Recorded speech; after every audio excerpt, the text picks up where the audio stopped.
Hi friends, welcome back to my channel. இன்னைக்கு நம்ம என்ன ரெசிபி பார்க்க போறோம்னா வெண்டைக்காய் வச்சு சூப்பராக எப்படி வறுத்தரைச்ச வெண்டைக்காய் கறி செய்யலாம்னு தான் பார்க்க போறோம். இந்த ரெசிபி ரொம்ப நல்லா இருக்கும். கண்டிப்பா நீங்க எல்லாரும் ட்ரை பண்ணி பாருங்க. அதுக்கு முன்னாடி என் சேனலை யாரும் சப்ஸ்கிரைப் பண்ணலனா kindly சப்ஸ்கிரைப் பண்ணிக்கோங்க. அப்படியே பக்கத்துல இருக்க பெல் ஐகானையும் டர்ன் ஆன் பண்ணிக்கோங்க.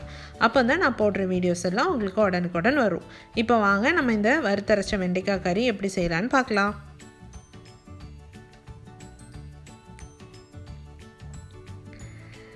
நான் இன்னைக்கு 6 வெண்டைக்காய் எடுத்திருக்கேன். வெண்டைக்காய் அவ்வளோத்தையும் இப்படி சின்ன சின்னதாக கட் பண்ணி ஒரு பாத்திரத்தில் ஆட் பண்ணிக்கோங்க. நான் இன்னைக்கு ரெட் கலரும் க்ரீன் கலர் வெண்டைக்காவும் சேர்த்து ஆட் பண்ணுறேன். அது கூடவே ஒரு பச்சை மிளகாவும் சேர்த்துக்கோங்க. ஒரு 10லேருந்து 15 சின்ன வெங்காயத்தை சேர்த்துக்கோங்க. ஒரு லெமன் சைஸ் புளியை நல்லா கரைச்சி அந்த புளி கரைசலையும் இது கூட சேர்த்துக்கோங்க. இது ஏன் சேர்க்குறோன்னா அப்போ வெண்டைக்காயில் இருக்க வழுவழுப்பு தன்மை போயிடும். கூடவே உப்பு சேர்த்துக்கோங்க. கொஞ்சமாக தண்ணி ஊற்றி நல்லா வேக வச்சு எடுத்துக்கோங்க. மூடி போட்டு ஒரு 15 நிமிஷம் நல்லா வேக வச்சு எடுத்துக்கோங்க.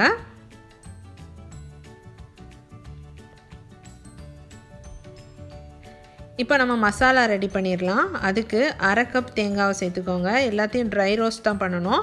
ஸோ 1/2 கப் தேங்காய் கூட கொஞ்சம் கருவேப்பிலை நிறைய ஜாஸ்தியாகவே போடுங்க. கருவேப்பிலையும் சேர்த்து ஃபஸ்ட் இதை வறுத்துக்கோங்க. தேங்காய் கொஞ்சம் வறுபட்டதும் அதில் 8 பல் பூண்டு சேர்த்துக்கோங்க. ஒரு 5-6 சின்ன வெங்காயத்தை சின்னதாக நறுக்கி சேர்த்துக்கோங்க. சேர்த்து அதை நல்லா வதக்கிக்கோங்க.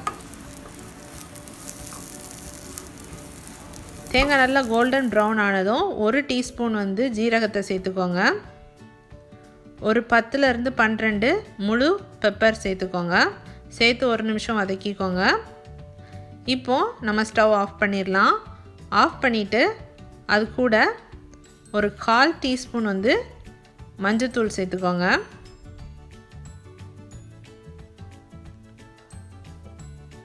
ஒரு டீஸ்பூன் மிளகாத்தூள் சேர்த்துக்கோங்க. 1 டேபிள் ஸ்பூன் மல்லித்தூள் சேர்த்துக்கோங்க. சேர்த்து எல்லாத்தையும் நல்லா மிக்ஸ் பண்ணி கொஞ்சம் ஆற விட்டுருங்க. இப்போ பார்த்திங்கன்னா நம்ம வேக வச்ச வெண்டைக்காவும் நல்லா வெந்துடுச்சு. வெண்டைக்காய் வெந்துடுச்சுன்னா அதுக்கு கலர் இப்படி மாறிடும். இப்போ நீங்கள் ஸ்டவ் ஆஃப் பண்ணிக்கலாம்.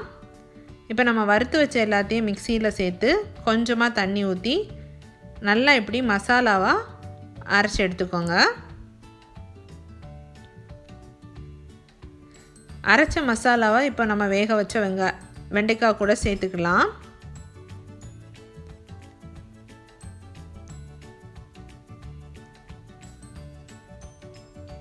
மிக்சியில் கொஞ்சமாக தண்ணி ஊற்றி அந்த தண்ணியும் ரின்ஸ் பண்ணி இதில் ஆட் பண்ணிக்கோங்க.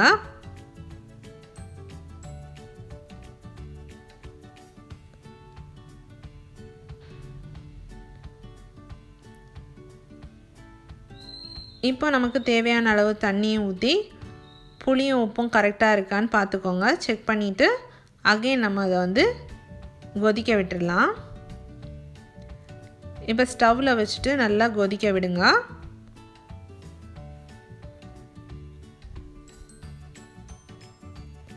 இப்போ நல்லா கொதி வர ஆரம்பிச்சிடுச்சு. இன்னும் கொஞ்சம் வத்துறதோட வச்சுக்கோங்க. இந்த கறி ரொம்ப தண்ணியாக இருக்கக்கூடாது, கொஞ்சம் திக்காக இருக்கணும். அப்போ தான் டேஸ்ட்டாக இருக்கும். ஸோ கொஞ்சம் வத்துறதோட வச்சுக்கோங்க. இப்போ நம்மளோட கறி நல்லா வற்றி வந்ததும் ஃபைனலாக கொஞ்சமாக கொத்தமல்லி தழை சேர்த்து ஸ்டவ் ஆஃப் பண்ணிக்கோங்க. தாளிக்கிறதுக்கு ஒரு 1.5 டேபிள் ஸ்பூன் எண்ணெய் சேர்த்துக்கோங்க. எண்ணெய் நல்லா சூடானதும் அதில் ஒரு காஞ்ச மிளகாய் சேர்த்துக்கோங்க.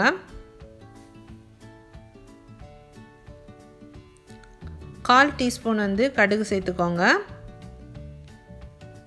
1/4 டீஸ்பூன் வெந்தயம் சேர்த்துக்கோங்க. கொஞ்சம் சின்ன வெங்காயத்தை நறுக்கி சேர்த்துக்கோங்க. கருவேப்பிலையும் சேர்த்து நல்லா தாளிச்சுக்கோங்க. இப்போ இந்த தாளிப்பை நம்ம கறியில் ஆட் பண்ணிக்கலாம்.